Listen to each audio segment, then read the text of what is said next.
Muchísimas gracias, maestra. Un placer estar con ustedes. Efectivamente, les ofrezco una disculpa antes que nada por los minutos de retraso. Se alargó un poco una junta previa y el tránsito en la Ciudad de México no es precisamente de fiar, pero ya estamos aquí, que es lo importante, para hablar de un tema que a mí, en lo personal, me ha llamado la atención desde mis épocas universitarias, hace ya algunos años. Y es un tema del cual hemos hablado mucho o se ha escuchado mucho, pero muchas veces no tenemos como la certeza o el conocimiento pleno de qué implica, ¿no? Yo siempre he dicho que para todos aquellos abogados que postulamos específicamente en materia familiar, eh, pues hemos utilizado de manera reiterada la frase interés superior del menor. Ahorita voy a llegar a incluso a la definición, bueno, a la denominación de este principio y cómo lo hemos venido aplicando muchas veces incluso de manera poco clara y poco correcta, por así decirlo. Eh, Comentaba con la licenciada Jessie, y hay algunas caras conocidas por acá. A mí este tipo de charlas me gusta justamente que sean esto, charlas. Entonces, cualquier comentario que tengan, cualquier duda, por favor, siéntanse con la libertad de levantar su mano y vamos platicando estas cuestiones que puedan surgir en el trayecto de estas 2 horitas que vamos a estar por acá. Entonces, empecemos con lo más básico. Primer término, el concepto de interés superior de la infancia es muy importante en el derecho. Contrario a lo que podemos decir, no es nada más del derecho familiar. Probablemente en el derecho familiar es una de las ramas en la que más lo vemos. Sin embargo, aplica para todo el derecho, ¿no? Hay una autora de un libro que se llama Derechos Humanos de Niñas, Niños y Adolescentes. La autora se llama María Delgadina Valenzuela Reyes. Y ella nos dice justamente que el que atenta contra la vida y seguridad física y emocional de un niño, atenta contra el presente mismo y el futuro de la humanidad. Entonces, empecemos por ahí. En la cuestión de interés superior de la infancia, la cuestión de protección de las infancias, abarca todos los ámbitos del derecho, no únicamente el derecho familiar. Pero aquí es donde empezamos con las cuestiones más complejas, ¿no? ¿En qué sentido? No me dejarán mentir ustedes que muchas veces cuando los que postulamos en materia familiar, sobre todo, escuchamos que a cada rato decimos en atención al interés superior del menor, en atención al interés superior del niño, en atención a cuestiones, te solicito, su señoría, que digas que sí a lo que estoy pidiendo. Como ya les dije hace unos segundos, la frase interés superior del menor está mal. Y ahorita llegaremos a esta cuestión. Tenemos que ir dejando estas cuestiones. Pero lo importante aquí, y lo grave en muchas ocasiones, es que utilizamos esta frase como si fuera un dogma, ¿no? ¿En qué sentido? Muchas veces el utilizar esta frase o invocar este principio demuestra realmente una deficiente argumentación del abogado. Es decir, ya me veo como sobrepasado, ya no sé qué decir. Entonces, juez, con base en el interés superior del menor, te pido que hagas esto. Pero no es así. Realmente, si nosotros vamos a invocar este principio, tenemos que argumentar por qué lo que estamos solicitando va a redundar al interés superior de los infantes que están involucrados en el litigio. Con todo gusto, Javier, el libro se llama Derechos Humanos de Niñas, Niños y Adolescentes y la autora es la doctora María Delgadina Valenzuela Reyes. Si tienen la oportunidad de conseguirlo, háganlo. Es un libro que les puede servir mucho. Muy bien. ¿Lo podrá Entonces, repetir, perdón? se los anoto acá para que no se pierda. Derechos humanos de niñas, niños y adolescentes de María Delgadina Valenzuela Reyes. Ahí lo tienen en el chat. Entonces, vuelvo, retomo. Lo utilizamos muchas veces como un dogma, ¿no? Es decir, me recuerda mucho a ciertas caricaturas que ven los niños justamente de, en específico, Dora la Exploradora, cuando llegaba al zorro le decía, zorro, no te lo lleves, y ya no se lo llevaba, ¿no? Entonces, como que así lo utilizamos. Ah, su señoría, el interés superior del menor. ¿Y por qué? Muchas veces no entendemos ni siquiera el fondo de este interés. Y esa es una cuestión que puede ser eh, muy delicada. Eh, Sobre todo tomando en consideración que en materia familiar, sobre todo en asuntos en los que se ventilan derechos de niñas, niños y adolescentes, tenemos a nuestro favor la suplencia de la queja. Y digo tenemos a nuestro favor porque pues, a final de cuentas nos funciona, pero también creo que ha sido un tema que es bastante dañino. ¿En qué sentido? Muchas veces los abogados ya no nos preparamos para defender a los derechos de nuestros representados basándonos en esta cuestión de suplencia de la queja, pero ahorita lo analizamos. Pero el verdadero riesgo de esto es que hemos utilizado tantas veces la palabra, la frase, pues, de interés superior, que se vuelve algo cotidiano, se vuelve algo que damos por hecho. Y muchas veces eso nos lleva a perder de vista el espíritu y la profundidad de este principio. Entonces, vamos a analizar cómo toda esta cuestión se tiene que ir mejorando en ciertos aspectos. En primer lugar, este principio es de rango constitucional. El artículo cuarto, específicamente el párrafo noveno, el décimo y el décimo primero también hablan del principio, pero el párrafo noveno lo establece al fundamentar o al decir que en todas las actuaciones y decisiones del Estado se velará y cumplirá con el principio de interés superior de la niñez, garantizando de manera plena sus derechos. Y noten cómo empieza este párrafo.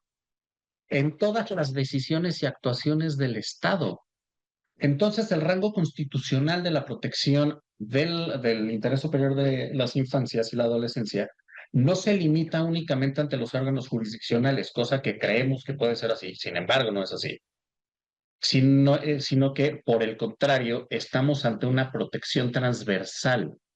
Todas las actuaciones del Estado incluye, obviamente, la actuación desde el ámbito jurisdiccional, incluye, obviamente, la actuación del Estado desde el punto de vista de la administración pública y, por supuesto, también desde el punto de vista de la cuestión o el funcionamiento legislativo. No es una cuestión nada más de que le va a competir a los jueces. El propio artículo cuarto nos establece que una primera interpretación de lo que quiere decir el interés superior de la infancia, que es justamente garantizar de manera plena sus derechos. ¿De qué otra manera lo podemos analizar o qué podemos entender por interés superior de niñas, niños y adolescentes? Por más que nos metamos a la legislación, por más que nos metamos a algunos textos que ya se han empezado a escribir en la materia, no vamos a encontrar como tal una definición y ahorita voy a explicar el por qué es imposible incluso llegar a una definición. Pero hay una cuestión que a mí en lo particular, o un artículo que a mí en lo particular me gusta mucho y que me resulta bastante interesante para determinar qué es o para ir delimitando más o menos.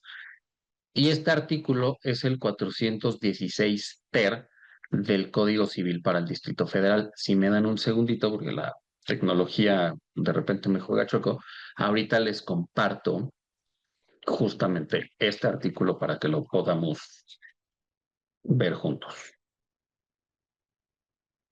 Y está aquí. El artículo 416 ter del Código Civil para el Distrito Federal, hoy Ciudad de México, me establece qué significa para este cuerpo normativo el interés superior del menor. Y justamente, ¿qué me dice? La prioridad que ha de otorgársele a los derechos de niñas y los niños respecto a los derechos de cualquier otra persona. ¿Qué busco con ello? Voy a buscar garantizar el acceso a la salud física y mental, a la alimentación, a la educación, que fomente su desarrollo personal. Esta parte de desarrollo personal adquiere una importancia bastante grande, la veremos en un poquito más adelante, pero ténganlo en mente. Siempre una de las cuestiones más importantes va a ser el desarrollo personal. Me establece también que con este interés busco garantizar que los menores de edad se puedan desenvolver en un ambiente de respeto, aceptación y afecto, libre de cualquier tipo de violencia familiar. Voy a buscar que se vaya desarrollando su personalidad con una adecuada autoestima. Y esta fracción a mí en lo personal me encanta. Dame un segundo, Hermenegildo, ahorita voy contigo. ¿Por qué me encanta esta fracción en específico? Porque me dice que tiene que ser libre de dos cosas, de sobreprotección y de excesos punitivos. Fíjense cómo esta fracción me pone los dos extremos de la balanza en lo mismo. ¿Por qué? Porque la sobreprotección y el exceso punitivo es, a final de cuentas, violencia. Si yo sobreprotejo a un niño mientras vive bajo mi cuidado, cuando deja de estar bajo mi cuidado y tenga que salir a la vida, pues no va a saber qué hacer. De la misma manera, si tiene exceso punitivo, voy a empezar a generar ciertas cuestiones medio complejas para su desarrollo. Eh, Justamente las directrices de ACNUR son bastante interesantes, pero ahorita también llego a eso. Adelante, Hermenegildo, dime.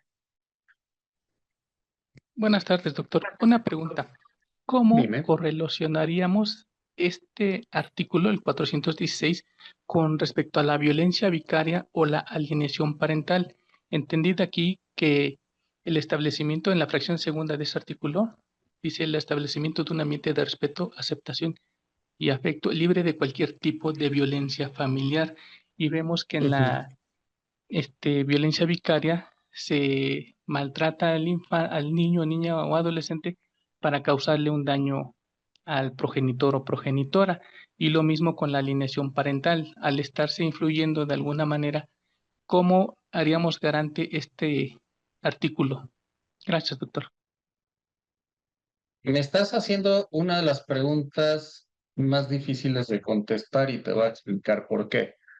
Ahorita me acabas de decir que la violencia vicaria tiene como finalidad dañar al progenitor o a la progenitora. Desgraciadamente no. Y por eso es el más difícil de explicar o de contestar. La violencia vicaria, como está redactada ahorita en los códigos, establece que la víctima siempre va a ser mujer. Esto deja fuera a los progenitores hombres. Incluso hubo una acción de inconstitucionalidad respecto al tipo de violencia vicaria en el Código Penal de San Luis Potosí, justamente porque decían, oye, estás desprotegiendo a los hombres, consecuentemente estamos ante un precepto legal que es discriminatorio. Y la Corte, en una de las decisiones más lamentables desde mi punto de vista, llegó y dijo, no, no es inconstitucional. ¿Por qué? Porque hay que analizar estas cuestiones desde la perspectiva de género. Grave error. ¿Por qué? Porque desde mi punto de vista, claro, no soy ministro, no lo seré nunca, pero volvamos a lo que dice el primer párrafo del artículo 416 y que después ahorita vamos a analizar que no nada más es en este código, sino que hay diferentes cuerpos normativos que me lo dicen. Prioridad que ha de otorgarse a los derechos de las niñas y niños respecto a los de cualquier otra persona. Está en amarillito. ¿Y por qué digo que pongamos atención en esto? Efectivamente, existe el protocolo para juzgar con perspectiva de género. Nadie lo podemos negar. Pero tampoco podemos negar que existe el protocolo para juzgar con perspectiva de infancia y adolescencia. Y aquí es donde empezamos a tergiversar las circunstancias. Y voy a tocar un tema un poco álgido, espero que lo podamos ver de manera objetiva. Tenemos una idea muy errónea respecto a lo que es la perspectiva de género. Hemos confundido la perspectiva de género con darle siempre la razón a las mujeres, lo cual no es así. Incluso la perspectiva de género, en su espíritu, no necesita forzosamente ser aplicada a favor de una mujer. La perspectiva de género lo que requiere es analizar el caso concreto para determinar si hay inequidades de poder y equilibrar esta cuestión. Evidentemente, dada la idiosincrasia del mexicano, es muy común o es mucho más común que la inequidad la sufra la mujer, pero puede haber asuntos, yo llevé uno de hecho, en el que la señora, la progenitora, era la que se iba a trabajar, la que tenía el dinero y el hombre era el que se quedaba al cuidado de la niña. Consecuentemente, pues él no tenía la capacidad económica y él era el que estaba en un estado de desequilibrio de poderes. Entonces, la perspectiva de género se le aplicó a favor de él. Ahora, los protocolos para juzgar con perspectiva de género, para juzgar con perspectiva de personas adultas, mayores, personas con discapacidad, etcétera, etcétera, no se utilizan o no deberían utilizarse a rajatabla. Se tiene que analizar si en el caso concreto son necesarios, porque volvemos a lo mismo. Todos los protocolos lo que buscan es hacer que el piso sea parejo para los contendientes. El único protocolo que sí se tiene que establecer y que se tiene que aplicar siempre es el protocolo para perspectiva de infancia y adolescencia. ¿Por qué? Porque los infantes y los adolescentes siempre van a estar en una posición desfavorecida frente a los adultos. Siempre. Por muchas cuestiones que iremos analizando. Entonces, desde mi punto de vista, lo que la Corte tuvo que haber hecho cuando se analizó esta cuestión, no era la violencia vicaria, no era analizarla desde el punto de vista de la perspectiva de género, sino desde el punto de vista de la perspectiva de la infancia, cosa que no hicieron. Desgraciadamente, de esta manera, la Corte vulneró los derechos de la infancia. Y me preocupa lo que va a venir después. Pero bueno. Entonces, contestando a tu pregunta, Hermenegildo, no podemos hacer gran cosa porque ya desde la Corte me dijo, la víctima siempre va a ser la mujer. Desde mi punto de vista, la víctima en la violencia vicaria y en la alienación parental siempre van a ser los infantes, porque son el arma.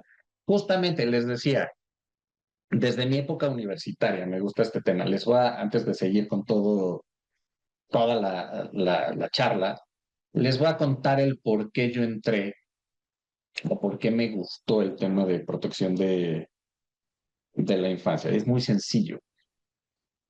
Cuando yo entré a la universidad, yo ya trabajaba en un despacho.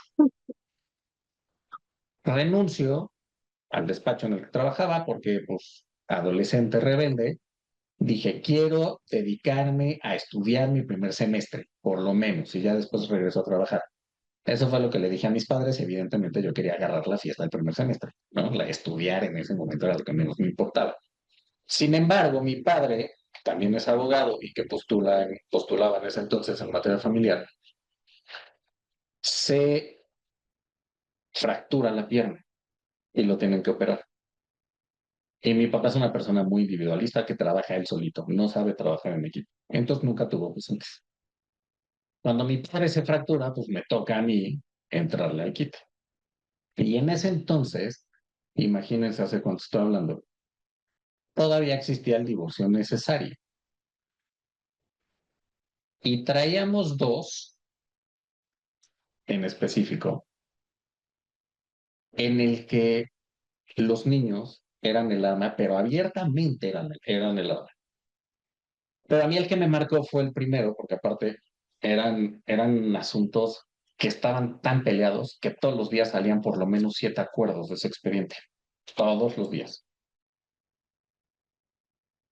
Y el tema es que la señora demanda el divorcio por violencia, entonces consecuentemente el régimen de visitas se ordena en el centro de convivencia familiar supervisado.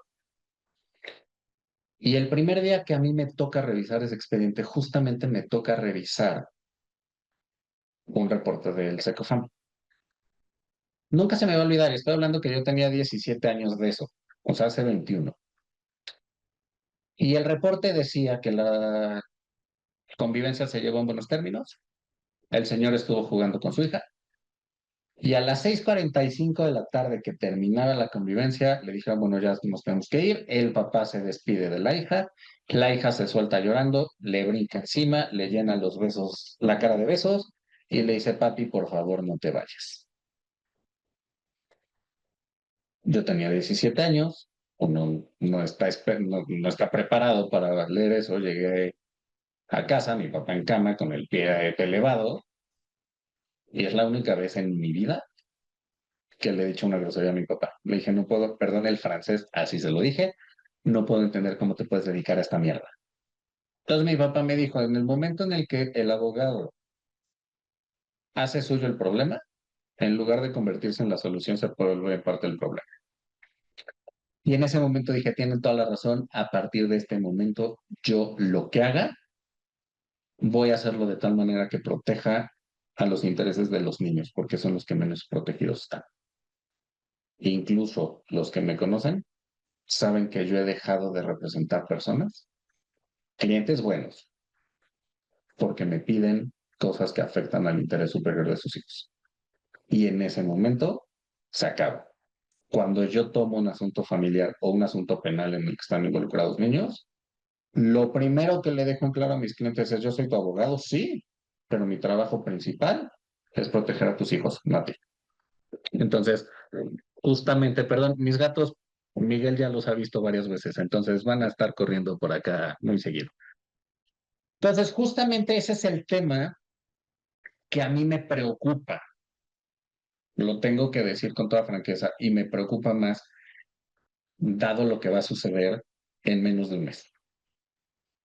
No es un tema sencillo. Pero bueno, regresando al tema.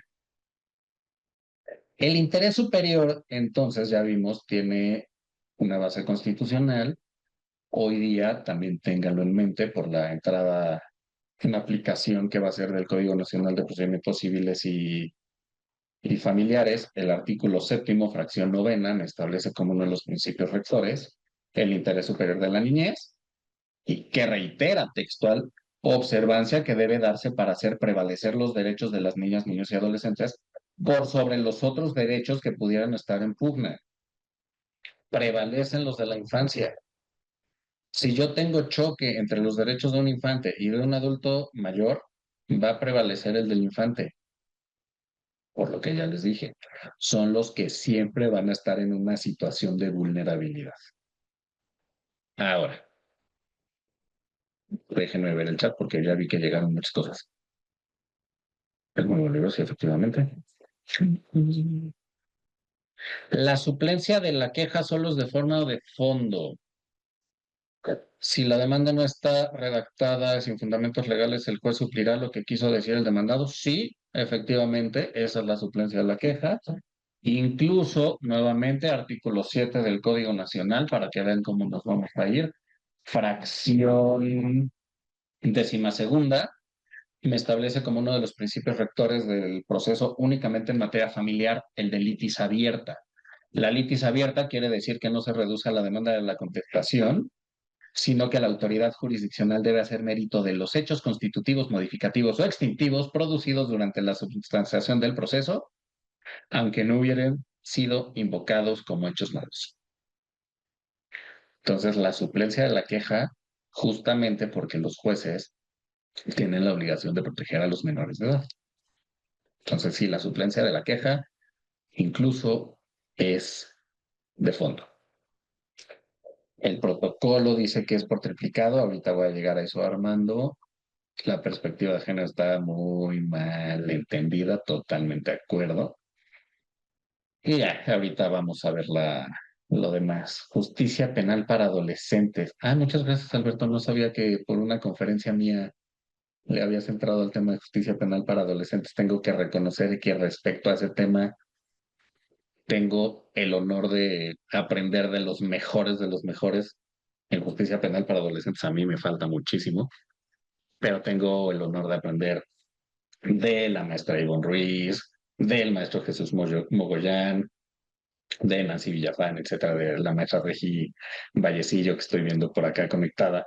Entonces, el tema de justicia penal para adolescentes sí es un tema apasionante. Reconozco que mucho tiempo yo no le quise entrar porque sí me da cosita el tener a adolescentes acusados de delito, me da como, me siento impotente, la verdad, esa es ¿Por la qué? realidad. ¿Qué pasó, Adriana?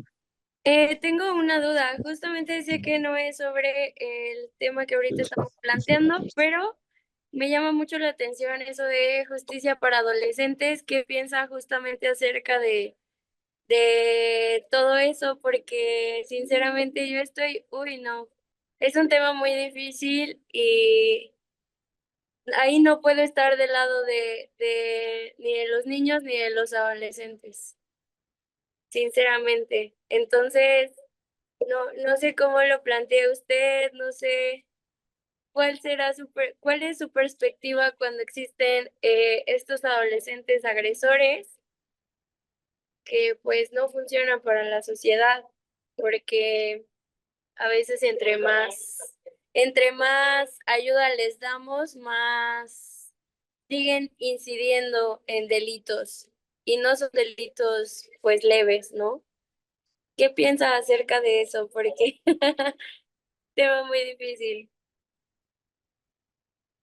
Ay, Adri, mira, una de las partes con las que no coincido en justicia penal para adolescentes es en esa. Incluso llegué a tener una conferencia, un debate con el maestro Mogollán justamente respecto a este tema. Yo sí creo que los adolescentes deben ser juzgados como adolescentes, términos generales.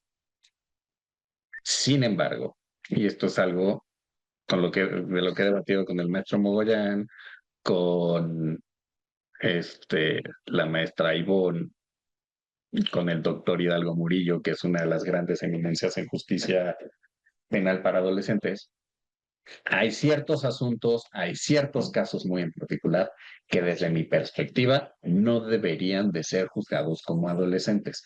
Y todos sabemos a cuál me estoy refiriendo. Una chava que viaja de Cancún a Ciudad de México va a buscar a la persona, le avienta 14 puñaladas y ahorita ya está libre. El adolescente, como... no me Claro, encanta. justamente, ese caso Ese caso, justamente, sí, coincido acá con lo que dicen. Mogollán es toda una institución en la materia. Por supuesto que es una institución, lo admiro, es un gran amigo mío, pero el hecho que yo lo considere una institución, y lo hemos hablado él y yo en privado y en público muchas veces, no quiere decir que voy a estar al 100% de acuerdo con lo que él dice. Este es el único punto con el que no estoy de acuerdo. Y ahorita, sigamos adelante, si por si nos está viendo y si no, si nos ve al rato. Si no saben de mí en unos días es porque ya me mandó a levantar el hijo de su madre, entonces ahí me buscan por donde puedan, ¿no? Pero vamos a avanzar para llegar justo a este punto del por qué yo creo que sí tendríamos que analizarlo desde una perspectiva más completa.